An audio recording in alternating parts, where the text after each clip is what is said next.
എന്നാണ് മനസ്സിലാക്കാൻ സാധിക്കുന്നത്. പൂർണ്ണമായും കത്തിയെരിഞ്ഞ ബസ്സിൽ നിന്നും ആളുകളെ രക്ഷിക്കാനുള്ള സാധ്യത വളരെ കുറവായിരുന്നു. മുഴുവനുമായി തീപിടിക്കുകയായിരുന്നു. അതിനുശേഷം ഇപ്പോൾ രക്ഷാപ്രവർത്തനം നടത്തിയതിൽ നിന്നാണ് ഒരാൾ രക്ഷപ്പെട്ടിട്ടുണ്ട് എന്ന വിവരങ്ങൾ പുറത്തു വരുന്നത്. ഇയാളുടെ പരിക്ക് കാര്യമായ പ്രശ്നങ്ങളില്ലാത്തതാണ് എന്നൊരു സൂചന ലഭ്യമാകുന്നുണ്ട്. 43 പേർ ബസ്സിലുണ്ടായിരുന്നു. 40 പേരുടെ മരണം സ്ഥിരീകരിക്കുന്നുണ്ട്. 2 പേരുടെ മരണം സംബന്ധിച്ച അനൗദ്യോഗിക സ്ഥിരീകരണങ്ങളെല്ലാം തന്നെ വരികയും ചെയ്യുന്നുണ്ട്. എങ്കിൽ കൂടി അത് സംബന്ധിച്ച് കൃത്യമായൊരു സ്ഥിരീകരണം വന്നിട്ടില്ല. ഇനിയിപ്പോൾ നമുക്ക് മനസ്സിലാക്കാൻ സാധിക്കുന്നത് ഭാരതവുമായി ഇടപെട്ട് ഇവരുടെ മൃതദേഹങ്ങൾ കൊണ്ടുവരുന്നതിനുള്ള നീക്കങ്ങൾ നടത്തുക, തുടർ നടപടികളിലേക്ക് നീങ്ങുക എന്ന ആ ഒരു ചർച്ചകളും മറ്റുമാണ് ഇപ്പോൾ പുരോഗമിക്കുന്നത്. വിദേശകാര്യ മന്ത്രാലയത്തിൻ്റെ ഭാഗത്തുനിന്ന് അതിനുള്ള നീക്കങ്ങൾ നടക്കുന്നുവെന്ന റിപ്പോർട്ടുകളും പുറത്തു വരുന്നുണ്ട്. സുരേഷ്. ഇന്റർനാഷണൽ ഡെസ്ക് ദിനം ഐസൻ ജോസ് ആണ് വിശദാംശങ്ങൾ നൽകിയത്. ഇനി നമുക്ക് ശബരിമല വാർത്തകൾ നോക്കാം. ഇനി തീർത്ഥാടന കാലം.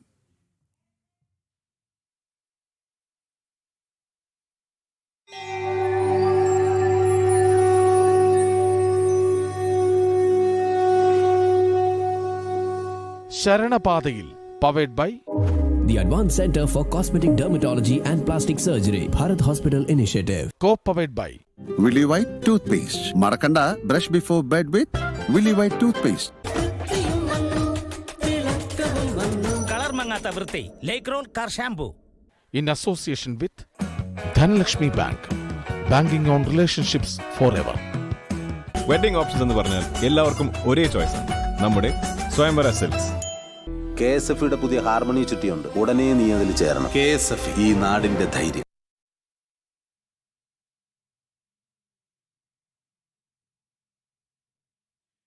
വ്രതശുദ്ധിയുടെ പുണ്യവുമായി ഒരു മണ്ഡലകാലം കൂടി. ഇന്ന് വൃശ്ചികം 1. ഇനി പ്രഭാതങ്ങൾക്കും ശരണം വിളിയുടെ ശംഖുലികൾ. ഭക്തിസാന്ദ്രമായ ശരണമന്ത്രങ്ങളാൽ മുഖരിതമായ മണ്ഡലകാലത്തിന് ഇന്ന് ആരംഭം കുറിച്ചിരിക്കുകയാണ്. കലിയുഗ വരദനായ ശ്രീ ധർമ്മശാസ്താവിൻ്റെ പുണ്യദർശനം നേടാൻ വ്രതമെടുത്ത് മലചവിട്ടാൻ തയ്യാറെടുക്കുകയാണ് ഓരോ ഭക്തരും. നാം ആരെ കാണാനായി പോകുന്നുവോ അത് നാം തന്നെയാണ് എന്ന പ്രപഞ്ച സത്യം തേടിയുള്ള പ്രയാണമാണ് ഇനിയുള്ള 41 നാളുകൾ. സന്നിധാനത്തിൽ നിന്നും വിശദാംശങ്ങൾ നൽകാൻ മിഥുൻ മുരളി ചേരുകയാണ്. മിഥുൻ, സ്വാമി ശരണം. വൃശ്ചികം 1. ഇനി പുണ്യദർശനത്തിൻ്റെ വ്രതശുദ്ധിയുടെ നാളുകളാണ്. വലിയ തിരക്ക് തന്നെയാണ് രാവിലെ മുതൽ തന്നെ, ഇന്നലെ വൈകിട്ട് മുതൽ തന്നെ സന്നിധാനത്തടക്കം അനുഭവപ്പെട്ടുകൊണ്ടിരിക്കുന്നതല്ലേ?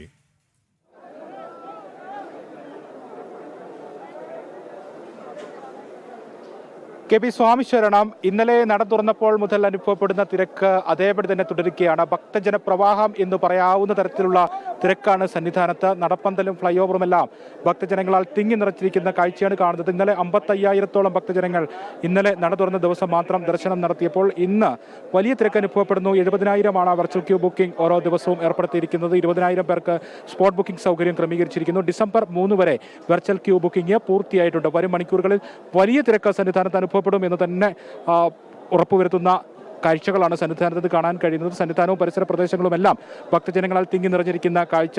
അയൽ സംസ്ഥാന ഭക്തജനങ്ങൾ കൂടുതലായി എത്തുന്നുണ്ട്. മലയാളികളും കൂടുതലായി എത്തുന്നു. സാധാരണ നട തുറന്ന് 2 ആഴ്ചകൾക്കൊക്കെ ശേഷമാണ് വലിയ തിരക്ക്, അഭൂതപൂർവമായ തിരക്ക് എന്നൊക്കെ പറയാവുന്ന തരത്തിലേക്ക് ഭക്തജന തിരക്ക് മാറാറുള്ളത്. പക്ഷേ ഇത്തവണ കഴിഞ്ഞ മുൻ വർഷങ്ങളെക്കാൾ താരതമ്യപ്പെടുത്തുമ്പോൾ വ്യത്യസ്തമായിട്ട് ഇത്തവണ വലിയ തിരക്ക് നട തുറന്ന ആദ്യ ദിവസം മുതൽ അനുഭവപ്പെടുന്നു. സാധാരണഗതിയിൽ 12 വിളക്കിന് ശേഷമാണ് മലയാളികൾ കൂടുതലായിട്ട് എത്തുന്നതെങ്കിൽ ഇത്തവണ മലയാളികളും ധാരാളമായി സന്നിധാനത്തേക്ക് എത്തുന്നു. അടിസ്ഥാന സൗകര്യ പ്രശ്നങ്ങളിലടക്കം നിരവധിയായിട്ടുള്ള പ്രശ്നങ്ങൾ സന്നിധാനത്ത് നിലനിൽക്കുന്നു എന്നുള്ളതാണ് ഏറ്റവും പ്രധാനമായി എടുത്തു പറയേണ്ട കാര്യം. ശബരിമല തീർത്ഥാടനവുമായി ബന്ധപ്പെട്ടുള്ള മുന്നൊരുക്കങ്ങളെല്ലാം പാളിയിരിക്കുന്നു. മുന്നൊരുക്കങ്ങളിലൊന്നും കൃത്യമായ ക്രമീകരണങ്ങൾ നടത്താൻ ദേവസ്വം ബോർഡിനും സർക്കാരിനും സാധിച്ചിട്ടില്ല എന്ന് വ്യക്തമാക്കുന്ന കാഴ്ചകളാണ് കഴിഞ്ഞ രാത്രിയും ഇന്നുമായിട്ട് സന്നിധാനത്തു നിന്നും പരിസര പ്രദേശങ്ങളിൽ നിന്നുമെല്ലാം കാണുന്നത്. അത് പ്രധാനമായും ശരംകുത്തി ഭാഗത്തൊക്കെ ഇന്നലെ കൂരാക്കൂര് ഇരുട്ടായിരുന്നു. ശരംകുത്തിയിൽ നിന്നും സന്നിധാനത്തേക്ക് തിരിയുന്ന ഭാഗത്ത് വെളിച്ച സംവിധാനം ഏർപ്പെടുത്താൻ സാധിച്ചിട്ടില്ല. അവിടെ വഴിവിളക്കുകൾ തെളിഞ്ഞിട്ടില്ല. വഴിവിളക്കുകളൊന്നും തന്നെ അവിടെ ഉണ്ടായിരുന്നില്ല. കുട്ടികളടക്കം ഇന്നലെ സ്വാമിമാർ ഇരുട്ടിലായിരുന്നു. കൂടുതൽ സമയം ഭക്തജനങ്ങൾക്ക് പലയിടത്തും കാത്തു നിൽക്കേണ്ട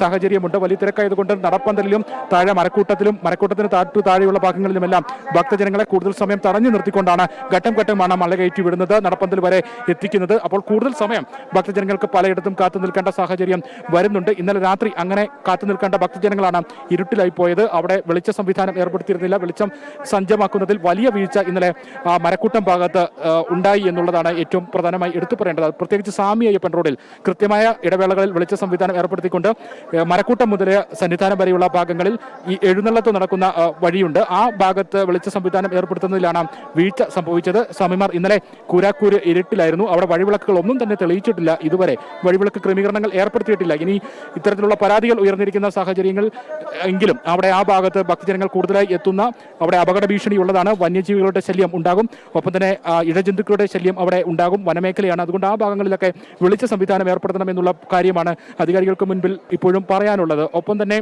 മരക്കൂട്ടം ഭാഗത്ത് രാവിലെ ഭക്തജനങ്ങളുടെ വലിയ തിരക്ക് ഇന്ന് പുലർച്ചെ അനുഭവപ്പെട്ടു. അവിടെ മണിക്കൂറുകളോളം കാത്തു നിൽക്കേണ്ടി വന്ന ഭക്തജനങ്ങൾ വരി തെറ്റിച്ചുകൊണ്ട് ചന്ദ്രാനന്ദൻ റോഡിലേക്ക് കാട്ടിലൂടെ കയറി വരുന്ന കാഴ്ചയൊക്കെ കാണാൻ ഇടയായി. കാട്ടിലൂടെ അപകട ഭീഷണി ഉയർത്തുന്ന മേഖലകളിലൂടെ ഇഴജന്തുക്കളൊക്കെ ധാരാളമുള്ള മേഖലയാണ്. ആ മേഖലകളിലൂടെ വരി തെറ്റിച്ചുകൊണ്ട് ഭക്തജനങ്ങൾ കാട്ടിലൂടെ ചന്ദ്രാനന്ദൻ റോഡിലേക്ക് രാവിലെ ഇറങ്ങുകയായിരുന്നു. അത് വളരെ കൂടുതൽ നേരം അവിടെ കാത്തു നിൽക്കേണ്ടി വന്ന ഭക്തജനങ്ങളാണ്. മാത്രമല്ല ആ ഭാഗങ്ങളിൽ സുരക്ഷാ ഉദ്യോഗസ്ഥരെ കൃത്യമായി വിന്യസിക്കുന്നതിലും വീഴ്ച സംഭവിച്ചിരുന്നു. പോലീസ് ഉദ്യോഗസ്ഥരുടെ അഭാവം ആ ഭാഗങ്ങളിൽ ഉണ്ടായിരുന്നു. മരക്കൂട്ടം മുതലുള്ള വിവിധ ഭാഗങ്ങളിൽ ആ പോലീസ് ഉദ്യോഗസ്ഥരുടെ അഭാവവും ഉണ്ടായി എന്നുള്ളതാണ്. സ്വാമി ശരണം, എവിടുന്നാ വരുന്നത്? ശ്രീരാം സർ, ആന്ധ്രാപ്രദേശ്. സ്വാമി ശരണം. ശ്രീനിവാസ്. സ്വാമി ശരണം. എവിടുന്നാ വരുന്നത്? കണ്ണൂരിൽ. എങ്ങനെ ഉണ്ടായിരുന്നു മലകയറ്റമൊക്കെ?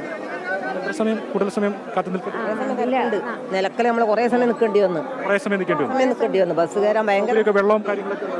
നമ്മൾ അങ്ങോട്ടൊന്നും പോയിട്ടില്ല, വെള്ളത്തിന് അങ്ങോട്ടൊന്നും പോയില്ല. ബസ് കയറാൻ ഭയങ്കര സമയം നമ്മൾ നിൽക്കേണ്ടി വന്നു. ബുദ്ധിമുട്ട് നേരിട്ടോ? നേരിട്ട് ടി.വി. നേരം വിളിച്ചിട്ടുണ്ട്, അതിന് കിട്ടിയിട്ടില്ല. വലിയ ബുദ്ധിമുട്ടാണ്. എന്തൊക്കെ ബുദ്ധിമുട്ടാണ് നേരിടേണ്ടി വന്നത്? ഭയങ്കര തിരക്ക്. നമ്മൾ വരുന്ന സമയം വീണ് പോയി. ഭയങ്കര തിരക്കാ. അത്ര തിരക്കായിരുന്നു. കൂടുതൽ നിങ്ങളുടെ കൂടെ എത്ര ആളുകൾ ഉണ്ടായിരുന്നു? നമ്മൾ 6 ആള്. നമ്മളൊരു ബസ് 25 ആള് വന്നു. നമ്മൾ വേറെ ആരും കണ്ടിട്ടില്ല. നമ്മൾ 6 ആള്. Sir, we are from Vijayawada, Andhra Pradesh.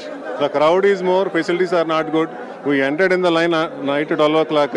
Now they stopped many number of times. This is not good. What about the facilities? Facilities not good. I am saying that only. They are diverting us to some other big routes. They are making us stop, wait, unable to stand, sit. Third time I am coming. This is the last time I won't come. Don't come. No, I won't come. What is these facilities? Because of these facilities, God is there everywhere. I won't come here. This is third time and last time. Yes sir, I won't come also. Why? Because so many are feeling same life only. So what is this? Facilities are not good. Why you are stopping in the line number of times? Night 12 o'clock still, darshan is not yet completed. All are stopping us. Why to stop like that? Not good. I am not happy. We are not happy, not me. So many are there. Ask many one are there. Ask him also. 9 hours of waiting. It is not there. I want to do my darshan and go fast and catch my train, but it got missed. 9 hours of waiting. You can understand. 9 hours. 12 o'clock to 9 o'clock. You can understand. Nearly 9 to 10 hours of waiting, and it is very hard to stay awake and stand. It's back pain and everything there. So it's very unfacilitated. I am disappointed about the facilities. KP ആന്ധ്രാപ്രദേശിൽ നിന്നുള്ള ഭക്തജനങ്ങളാണ്. വളരെ ദുഃഖകരമായിട്ടുള്ള, വളരെ ദൗർഭാഗ്യകരമായിട്ടുള്ള ഒരു പ്രതികരണം അവരുടെ ഭാഗത്തു നിന്ന് ഉണ്ടാകുന്നു. സർക്കാരും ദേവസ്വം ബോർഡും അനാസ്ഥ അതെന്താണെന്ന് കൃത്യമായി വിളിച്ചോതുന്ന കാര്യമാണ് അവരുടെ ഭാഗത്തു നിന്ന് ഉണ്ടായത്. അത് പ്രേക്ഷകരിലേക്ക് പറയുന്നതിലും നമുക്ക് വലിയ ബുദ്ധിമുട്ടുണ്ട്. ഇതിൽ ഏറ്റവും ശ്രദ്ധേയമായ വസ്തുത ഈ ജനം TV അടക്കം ഇക്കാര്യം ചൂണ്ടിക്കാണിക്കുമ്പോൾ, മറ്റ് ഭക്തരടക്കം ചൂണ്ടിക്കാണിക്കുമ്പോൾ ഇതിന് പിന്നിൽ രാഷ്ട്രീയമുണ്ട്. എല്ലാ ഫെസിലിറ്റീസും ഒരുക്കിയിട്ടുണ്ട്, എല്ലാം സർവ്വസജ്ജമാണ് എന്നുള്ള ഒരു അഭിപ്രായമാണ് ബന്ധപ്പെട്ടവർ നൽകുന്നത്.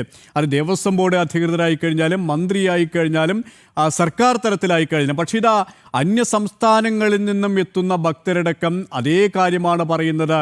ഇവിടെ എന്ത് സൗകര്യമാണുള്ളത്, എന്തടിസ്ഥാന സൗകര്യമാണ് ഒരുക്കിയിട്ടുള്ളതെന്ന് അവർ തന്നെ ചോദിക്കുമ്പോൾ ഇത് കേൾക്കാൻ പോലും ബന്ധപ്പെട്ടവർ തയ്യാറാകുന്നില്ല. തീർത്ഥാടന കാലം ആരംഭിച്ചു കഴിഞ്ഞതേയുള്ളൂ. ഇനി തിരക്കോട് തിരക്കാണ്. വലിയ ഭക്തസഹസ്രങ്ങളാണ് അവിടത്തേക്ക് ഒഴുകിയെത്തുന്നത്. അവരുടെ ഒരു ദുരിതകാലമാണ് എന്ന് പറയേണ്ടിയിരിക്കുന്നു അല്ലേ?